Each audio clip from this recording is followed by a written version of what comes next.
instructor in a one-room schoolhouse, and he was teaching German immigrants to read using Martin Luther's translation of the Bible. He was convicted, he was sentenced, he appealed, and here's what the Supreme Court said, and I'm going to read it because it's little font. The individual has certain fundamental rights which must be respected, blah, blah, blah. These rights include to establish a home, to bring up children, to acquire useful knowledge, to marry, to worship God according to the dictates of his conscience, and generally to enjoy those privileges long recognized at common law as essential to the orderly pursuit of happiness by free men. Kind of a weak understanding of parental rights, but it was the first time the U.S. Supreme Court ever had to have a court case dealing with parents versus the state. And 7-2, the justices overturned Robert Meyer's conviction and said the parents get to choose what school to send their kids to. Fast forward 2 years later, and this is one of my favorite cases. We're coming up on the 100th anniversary on June 1. The Ku Klux Klan once was a very potent force in American politics. And in Oregon, they were so organized that they got a law passed banning private schools. Not just limiting or regulating private schools, it was an outright ban on private schools. Interestingly enough, a lot of this was due to anti-Jewish sentiment, anti-Roman Catholic sentiment, and they said, we want to use the public schools to teach kids to be Protestant against their parents' views, who might be immigrants from mainly Eastern Europe at that time.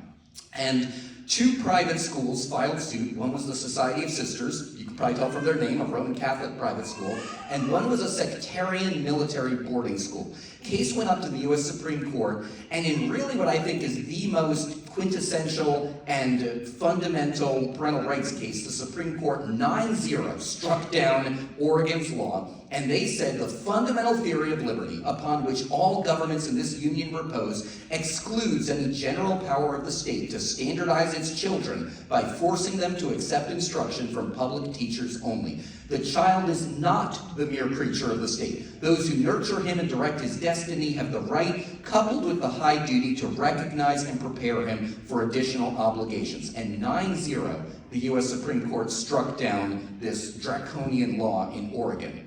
Now, we interrupt these Supreme Court cases to bring you what is the most important case in Illinois, and really what set the stage for the laws, this case 75 years ago, for how we educate our children at home today in Illinois. In 1950, there was a family, the Levison family. Marjorie Levison is the mom. I actually don't know the dad's name. His name is not recorded in the court documents. They were Seventh-day Adventists. They were convicted under the criminal truancy statute. Does this sound similar to the debate over HB 2827?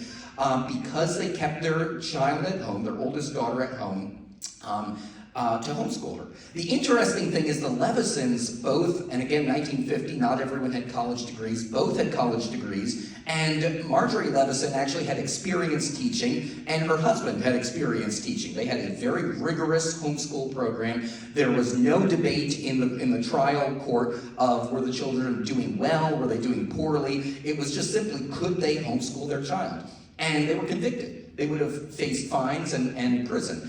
The Illinois Supreme Court overturned the decision. It was a split decision. I'm actually going to include a line from the dissent. But the majority found that no, the parents had the right to homeschool their children, and they cited the Meyer decision, Meyer versus Nebraska. Here's what the court said. They said that they found the parents believed that, quote, the necessary atmosphere of faith in the Bible cannot be obtained in the public school, and that for the first 8 or 10 years of the child's life, the field or garden is the best schoolroom, the mother the best teacher, and nature the best lesson book.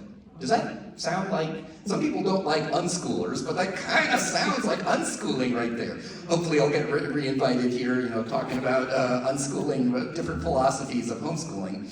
And then the court went on. They overturned the conviction. By the way, that's a picture of Marjorie Levison, her oldest daughter, the one on your left. That's the one that they were homeschooling at the time. She was in 3rd grade, and the one that the conviction was for not sending her to public school. And then the younger daughter, they ended up homeschooling her, but she was not yet of compulsory attendance age at the time. So that's from 1951, and that's Marjorie Levison right there. The court continued, and this is kind of the money quote of how HB 2827 flips compulsory attendance laws on their head, but also how it conflicts with People versus Levison, the court continued, compulsory education laws are enacted to enforce the natural, again going to fundamental rights, natural obligation of parents to provide an education for their young, an obligation which corresponds to the parent's right of control over the child. And then Meyer versus Nebraska, going back to the fundamental case. The object is that all children shall be educated, not that they shall be educated in any particular manner or place. And this is what just irks me about HB 2827. There's a lot of things that irk me about the bill, but in particular, this provision. They're flipping compulsory attendance and truancy laws on their heads. The purpose of compulsory attendance and truancy laws are that children are to be educated, as People versus Levison said. Not that children go to one set school. That's what we fought in Meyer versus Nebraska and Pierce versus Society of Sisters and the other cases. HB 2827 flips it and says if you don't turn in this piece of paper, you're violating the compulsory attendance laws and you could be prosecuted. The amended version says refer to the state attorney for potential prosecution if you don't fill out this piece of paperwork. There's no question of what is the quality of the education. There's no question of are you educating your children. I mean, it's such a, I'm going to restrain myself. It's such a not thoughtful bill that you could have an 11th grade, let's say an 11-year-old who's doing past high school level, let's say they're a prodigy, and you could be prosecuted for failing to follow the compulsory attendance law simply because you didn't turn in this homeschool notification law. That is not the purpose of these laws, in my opinion, and in the Illinois Supreme Court's opinion as well. The court went on, if a child is attending a private or parochial school where children are taught the branches of education, taught to children of corresponding age and grade in public schools, and where the instruction of the child in the branches of education is in the English language, the child shall not be required to attend public school, and the child is in compliance with Illinois compulsory attendance laws. And then the court went on and said homeschools that meet these two requirements are considered legal private schools. That's why we always say technically we're not homeschooling in Illinois. Technically, you are a private school, so I try to say, I mess up all the time, I try and call it home educators instead of homeschoolers in Illinois, just to be hyper-technical. Now, this second paragraph, though, is important, because when the supporters of HB 2827 say, there are no rules, people can do what they want, kids are being left behind on their education, they're wrong. The Supreme Court in People versus Levison gave a platform for truant officers to prosecute families if their kids are not being educated. The court made it very clear the parents must, in good faith, provide an adequate course of education. There's other language about a commensurate level to the education of kids in a corresponding grade level for that grade level. And the court even went so far as to say if a family is prosecuted, they have the burden of proof to show evidence that they're providing a commensurate education. So just to go down a rabbit trail here, as you know, in Illinois, and this is not unique to Illinois, there is a massive truancy problem. These are all public school students who are still on the books, enrolled in the public schools, and they're just not showing up to school. It used to be mainly older kids, 15, 16-year-olds, but post-COVID it's been even younger kids. In DuPage County, for example, there are 700 active truancy investigations. There are 5 truancy officers. So when I testified, when other people testify that this is an unfunded mandate on the regional offices of education, it's true. They can't get public school kids who are habitually truant back into the classroom, and the evidence shows that these are children who are vulnerable, who are at risk to abuse and neglect, let alone educational neglect. So Tara Costa Howard and other supporters have said, and if a truancy officer goes and does an investigation, the family says, oh, we're going to start homeschooling, there's nothing we can do. That is not correct, because as the court established in People versus Levison, the authorities do have the authority and the legal duty to then say, okay, prove to us that you're homeschooling. Do you know why they don't do that?